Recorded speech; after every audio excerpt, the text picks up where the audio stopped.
अरे दोस्तों, उम्मीद करता हूँ कि आप सब खैरियत से होंगे।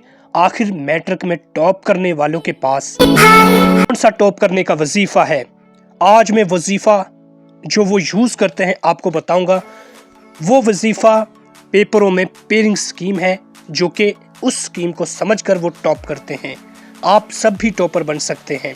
इस वीडियो में मैं आज आपको नहम क्लास मुतालिया पाकिस्तान की पेयरिंग स्कीम के मुतालिक बताऊंगा, जिसके 3 पार्ट्स हैं। पहला हिस्सा एमसीक्यूज का होता है, दूसरा हिस्सा शॉर्ट क्वेश्चन का, तीसरा हिस्सा लॉन्ग क्वेश्चन का होता है। पहले हिस्से में हम बात करेंगे एमसीक्यूज की, जिसमें से 10 नंबर के एमसीक्यूज आते हैं। दूसरा हिस्सा होता है शॉर्ट क्वेश्चन का, जिसमें से आपने 12 सवालात करने और हर सवालात 2 नंबर का होगा। टोटल 24 नंबर के मुख्तसर सवालात करने। तीसरा हिस्सा लॉन्ग क्वेश्चन का है, जिसमें से 3 क्वेश्चन आएंगे, उनमें से आपने 2 सवाल करने और हर सवाल के 8 नंबर होंगे। इस तरह टोटल 16 नंबर होंगे।